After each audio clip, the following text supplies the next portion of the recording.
All right, howdy. My name is Matt Bergman, and I'm very excited today to present to you guys on principle-centered leadership. And let's just jump right into it. So it was first created in 1989 by Stephen Covey.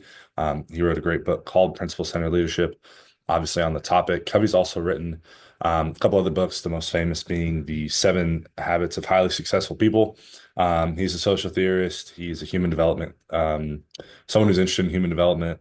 And so his 1989 book about principle-centered leadership was obviously about leadership and more about the different ways to create powerful leaders and to create powerful organizations, not necessarily in terms of scope, but in terms of their execution and how they run day to day. And some of the biggest things that he talked about in his book were an unwavering belief to a set of core values, ethical standards, and guiding principles. And he also argued that the people follow the leader because of who he or she is. And if you can have a leader that creates these values, standards, and principles, people will follow. And obviously, that following will lead to more productivity in the long term. So the theory is about how to create more powerful leaders, how to create more influential leaders. And there are four key principles that go into this according to Covey. So personal integrity, interdependence, priority setting, and empowerment, which is basically a tiered list. So if you could think about it like a pyramid, personal integrity means that you're honest and ethical and reliable. So people know you're going to show up, people know you're going to be there, people know you're going to be the same person every day. So that builds in this sense of trust. Once the trust is built in, we go to interdependence. That means that the collaboration is focused on leadership. So whether it's from the leader itself or from people within the organization or the team, there's leadership that leads to collaboration that leads to the next one, which is priority setting. So once somebody can take the leadership role or help take the leadership role, then the tasks can get done in a certain order or in a certain way in terms of the efficiency of the execution of the task. So instead of doing something kind of okay, the leader says, no, we're going to do this perfectly. We're going to do this really well, etc. And that in turn leads to empowerment. So it gives authority to the followers to be their best, to perform their best for the group. And that is when you get to that top of the pyramid, that kind of um, final stage almost. Then the organization runs itself, and the leader is just there to steer the boat, and everybody on the boat runs the boat, which is the ultimate goal of principle-led leadership. There's 8 characteristics that go into the 4 principles. I won't list them all. I do want to point out 2 of them. The first one is number 2, which is the continually learning part.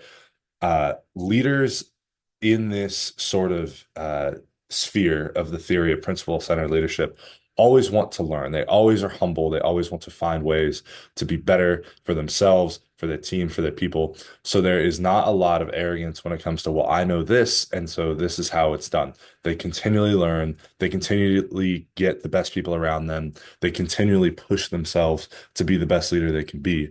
The other one, and this goes hand in hand, is number 6, is they believe in other people. They don't believe leadership is a selfish thing. They don't believe leadership should be on one person's shoulders. They want other people in the organization that can help the organization thrive and ultimately succeed.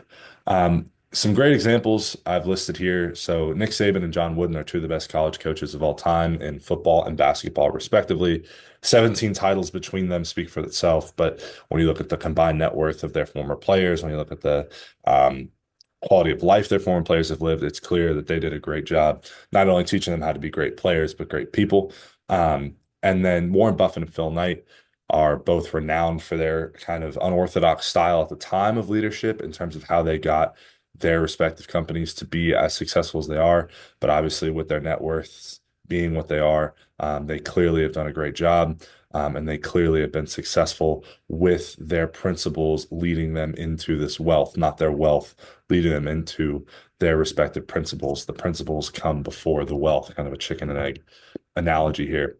So some of the strengths is that it can create transformative leaders, it can create special players, it can create special teams, and it can give the ability to have long-term as well as short-term perspective, which as a leader is very hard to execute, but when it's done right, it's very powerful for an organization. It's a very collaborative style of leadership, and ultimately, when done right, it's very positive. Weaknesses are out there, although I think they're thin. If there isn't commitment from the members, the holistic approach of the theory can be hard to buy into. So certain employees who maybe feel left out, who maybe feel like they're in a certain organization or a certain company just as a stopgap, will probably have lower levels of buy-in than employees that are really committed to the cause. And some argue that it's too broad. So when you're dealing with a principles-based leadership style, it can be very difficult sometimes to understand, the complexities of a certain problem that, you need very smart, very, detail-oriented people for.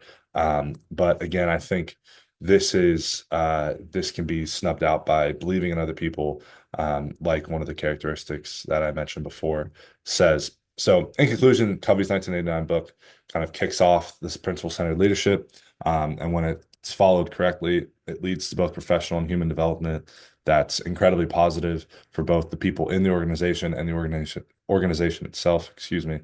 And the better that these principles are used in a leadership, the better chance there is for legitimate growth within the organization, and that would lead to help that organization impact the society around them. These are my references, and thank you very much for watching today.